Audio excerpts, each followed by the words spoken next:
Hello, it's Cherie from Big Notes Get Votes. I hope you are having an amazing day. I am here as usual on a Saturday morning. I'm in Auckland, New Zealand, so it's like almost 11 o'clock on a Saturday morning, and I drop in here every week to shoot the breeze basically about what's kind of topical in the vocal coaching world for myself and my clients, and a little bit of what's going on in the world. At the moment in Big Notes Get Votes, we are doing a 21-day song study challenge. So the last few Saturdays I've come in here and come live to talk about some of the process. Basically, what is the song study challenge? This is a great place to start, and let me tell you that what it is an opportunity to motivate you to prepare, practice, polish, perform, and then post a song to socials. Now, usually for my vocal coaching clients, it will be just the first four with an optional 5. I'm always trying to encourage you to create your own performance opportunities. And this 21-day song study challenge is an opportunity, especially currently at the moment where most of our gigs, depending on where you are in the world, a lot of gigs are being either rescheduled, cancelled, or, postponed indefinitely. And as a singer, not having something to work towards is one of the main reasons that I hear as a vocal coach why singers don't practice. And the reality is practice makes you better, whether it's self-started or self-studied, kind of like we're doing with this 21-day song study challenge, with a view to posting something so you've got something to work towards.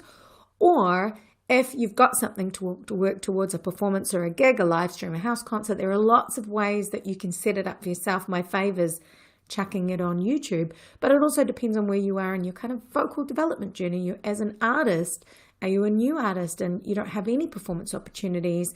Even if we weren't in the middle of a pandemic, it would still be challenging for you to create your own performances and in turn find and connect with your audience. If you're an emerging artist and even an established artist, you might be in between tours. You may not be gigging every single month. If you're writing your own song, sometimes it's a little bit harder to get a gig versus being a cover singer, which is what I kind of wanted to talk about today. For 27 years, I have been a professional singer. Most of that time, I have been a session singer. And so I will either do covers gigs, I'll go into the studio and record music that either someone else has written originally, in the sense of it's not a commercial project for another artist, but I also write music for commercial projects and all sorts of different things, and have released a couple of bits and bobs myself. But really, the act of songwriting, being in the studio, they're almost separate instruments to focus on in themselves, independent of voice, in the same way that having your instrument be a piano or guitar can be another way of focusing on that particular element of crafting. So when it comes to singing, that also springboards into a couple of things like performing. Whether you're doing performances live, whether you're doing live streams, each element has an opportunity for spotlighting and learning some kind of like behind the scenes tips and secrets to it. What I want to share with you today is how I basically had an opportunity to practice. I used to call it paid rehearsal because I'd often be so unprepared for gigs that I would, and this is a long time ago, that I'd be kind of reading the lyrics on the gig, or, learning new songs or trying new things without practicing. And let's be honest, it's not ideal, but it lit a fire under my butt. And so if it tanked, which it often did on stage, I would know to go and practice it. But that was my motivation. I had gigs every weekend, sometimes 4 45-minute sets, so long gigs, which definitely built up my vocal stamina. I definitely was able to explore lots of different genres and certainly explore my voice and learn my default settings. And default is not necessarily a bad thing. I use that as a term to kind of outline what it is that you're currently doing. As it turns out, these default settings, as long as they're serving you from a vocal health perspective and from an efficiency of sound perspective. So like you can make the sounds that you want without any tension, looking after your voice with consistency and longevity and stamina, then you're winning. Then they actually become your signature sound, and you are able to define which songs sound best for your voice, or which genres you might be drawn towards. So that's a massive bonus of being involved as a session singer in covers. Certainly was my practice opportunity. Now, retrospectively, like I said, this is not ideal, but I also just didn't have any process around practicing. I fell into being a musician. I wanted to be a lawyer. And so all throughout school, I ended up focusing on those sort of subjects that would support me going down that career path. So, I'm sure there was probably something floating around, some great singing teachers, but I just wasn't my focus. Luckily, I had an amazing music teacher at school. His name's Paul Norman. Went to school called Avondale College, which is infamous for amazing musical artists here in New Zealand, in Auckland. And he encouraged me in the best way possible. He said, hey, just sing a song. Like, put the cassette tape on. I think I sang like So Emotional by Whitney Houston. That reminds me. Let me backtrack 2 steps. I do come from a musical family. My entire family played piano and violin. My grandmother was a violin teacher, played violin for a little bit. And when I mean a little bit, I'm talking about a little bit when I was 8. So I had all the infrastructure to support me being a musician or being a singer. It's not that anyone was saying don't do it. It's just I wanted to be a lawyer. So I did go into school and try to do singing, but what was available to me, because bearing in mind, I wanted to be Whitney Houston. What was available to me was some choir opportunities, musical theatre, classical songs. And whilst everything has its place, that is just not what I wanted to do. So I kind of fell off the path, got back onto the lawyer track, and ended up stumbling upon, literally falling into this opportunity at school, thanks to a music teacher who was just, I didn't even take music. I literally did not take music at school. And he was like, you could probably do this. And I was like, yeah, I probably could. And that was the beginning. He helped facilitate so much of the behind the scenes infrastructure of becoming a professional singer. But because I fell into it, I didn't have that structure around singing. And certainly, even to this day, there are very few contemporary singing teachers available that can teach you the kind of singing that I now do and the kind of singing that tons of young people want to do. So, fast track to my process or lack of. What I did, and you'll be unbelievably impressed by this, I'm sure, that's sarcasm, is I literally did not have a practice process. Like I said, I was learning songs on the day of the gig, rolling up, paid rehearsal styles, running through the performance on the gig. And, bottom line is it didn't feel great. And it often tanked. Sometimes once I got better and was able to kind of flex my skills of performance, I was able to kind of make looking like I was reading the lyrics a little bit less obvious, or I was able to kind of fumble over words but that comes from performing. So that's a whole nother element. That's getting your performance chops up. Without that, though, it can often, crash and burn, and it did sometimes. So I didn't have the process around practice. Where did I start? What do you do when you're learning a song or studying a song? It's like, listen to it, write out the lyrics. Back then it was write out the lyrics. And then listen to it a couple of times. I didn't think about all the layers that I talk about in the Song Study Challenge and that I've learned over time, which is learning how to utilize, and the key word here is be intentional.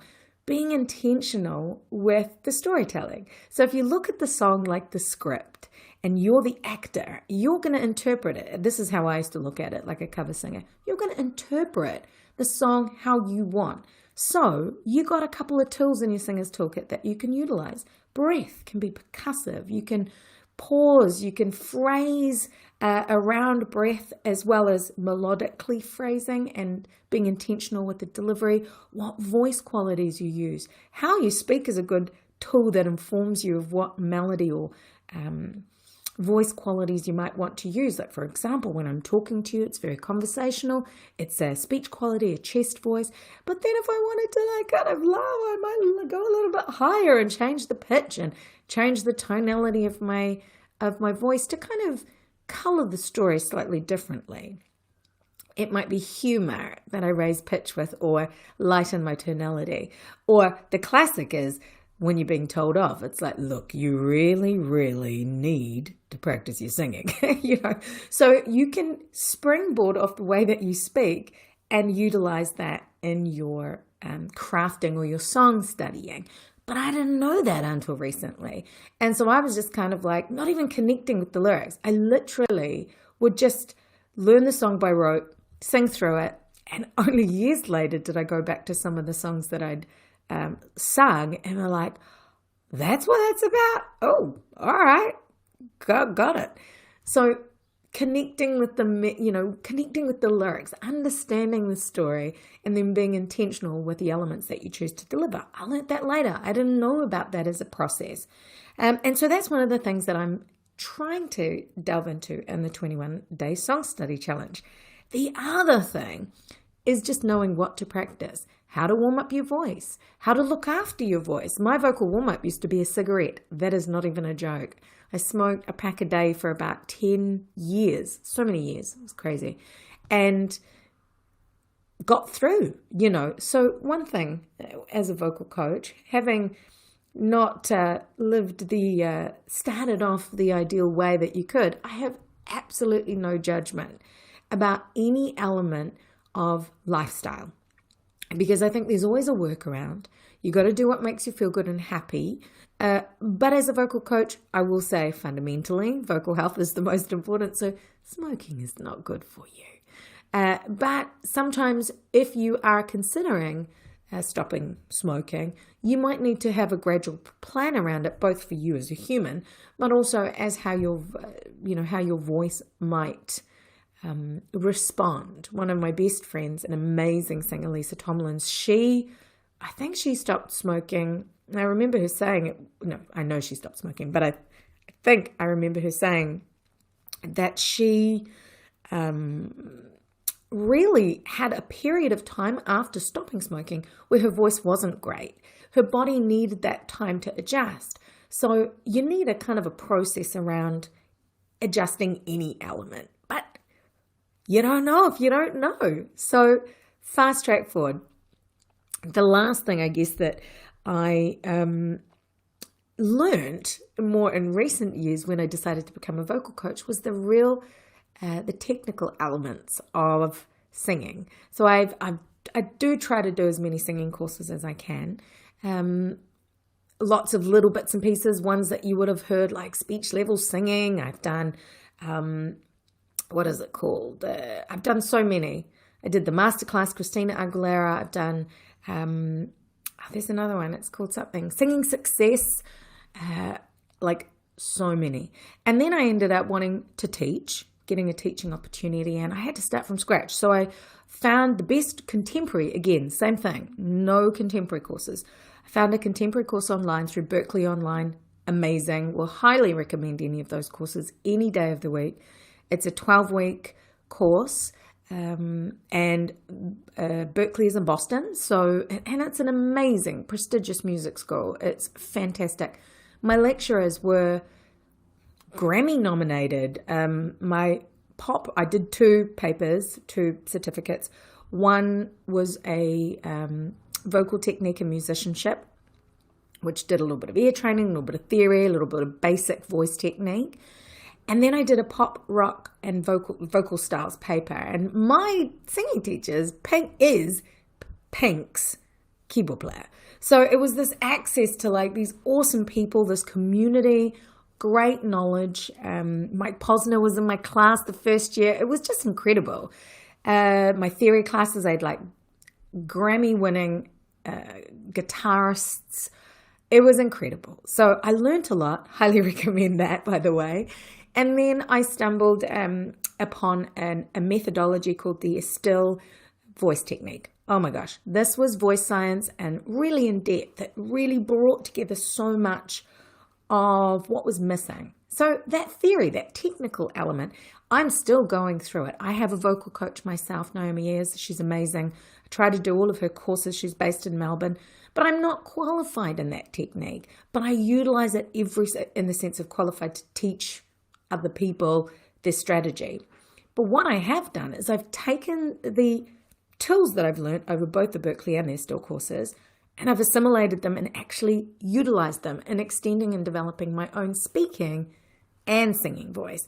So what I try to do as a vocal coach is learn as much as I can, put it into action, figure out does it work, does it not work, what works for me, and if you like what you hear when I'm singing, I can show you these options and show you in my own teaching style how to do this. Bottom line is, that is what the 21-day song study challenge takes you through. So I'll work you through the practice plan that I use and have come up with, assimilating all these different styles of pedagogy, vocal pedagogy that I've discovered, and will always be learning and tweaking. But the key thing is that I didn't have any of that in the beginning. All I had was singing songs. Before I was a professional singer, I would sing songs in my bedroom. I remember listening to Nina Simone and just being like taken away with her voice and understanding that the weight of the emotional delivery, the voice quality that she had naturally and very intentionally as well, she's a smart cookie, really, it literally tugged at my heartstrings. So when you're listening to your favorite singers, you can, when you know what they're doing, when you can kind of reverse engineer their process, whether they're intentional about it or not, you really understand why a vocal performance is as amazing as it is. So if you've got an understanding of that already, you can be intentional about it and you can learn how to sing a song with intent. You can add interpretation if you're doing covers. When you're writing your own songs, you can use these tools to help guide your signature sound and be really intentional about how you're going to tell the story. So, at the end of the day, for literally the first 22 years of my career, I just sung songs. That's how I learned how to sing. And so that's why I'm so passionate about encouraging y'all to practice and just sing some songs. The Song Study Challenge will help you. It's really easy. You get lots of simple resources to walk you through it. So you got no excuses. Then we find ourselves in this performance conundrum of not having performance opportunities for whatever reason. And that is why you want to post to a platform like YouTube, which is my favorite platform for artists. I think they look after the artist from a copyright perspective. I think there are lots of ways that you can share and cross-pollinate your music with your fellow independent musicians. And it's just a great catalogable and resource that people can utilize to find you, go down that black hole and discover you when they're first introduced to you. So there's tons of great reasons for posting. You can use that at this point in time as the end goal. And that's basically what the Song Study Challenge is about. You don't have to do it. I'm really, celebrating it in September, but you can do it at any time. You can start at any time. And so what I want you to do is jump down to the description, and there's a sign up link, and you can go and grab all the resources and go through the song study, but tag me so that I can see that you're doing it. You'll get emails from me every couple of days outlining these resources as well, exactly the steps that I use to practice singing and learn songs. So on the horizon for me, fingers crossed here in New Zealand, we will be able to do live performances in the coming weeks, and I have some arena gigs booked. The most amazing gig I think I've done ever, called Symphony. So I still perform. My primary shtick is vocal coaching, but I do still do the odd gig. And when I do it, I go big. There is a 60-plus piece orchestra that accompany us. They're the stars of the show. And then there's all these amazing singers that I get to share the stage with, like Rhea Hall, P. Diggs. Jason Kerrison is doing it this year. There's tons of amazing artists that I'm just so lucky to, just hang out with and sing some songs with. But I'm working towards that at the end of October. Sold out show at Spark Arena, our biggest arena here in Auckland. And I'm going to be using October to really refine and song study using this process to get ready for these gigs. So I have 3 songs in the first show, and then the show tours around New Zealand. Fingers crossed. I'm also really lucky enough to work with the lovely Lisa Tomlins and the amazing LAB in gigs that are coming up as a backing vocalist, which is another element that almost deserves its whole own crafting spot. So when I was talking about, playing an instrument, singing, studio singing, performing on stage, being a voiceover artist, anything that you use your voice for, being a backing vocalist is a whole nother thing altogether. And I have worked with Lisa Tomlins for a long time. So it's like this amazing little reunion that we get to come back to. But we really nut our parts. So we're looking at harmony, and we're looking at melodic structure and chords and balancing things out so that it supports Joel, the lead singer, and makes sure that he is 100% supported vocally and sonically, and the band also sing as well. And so it's a good time.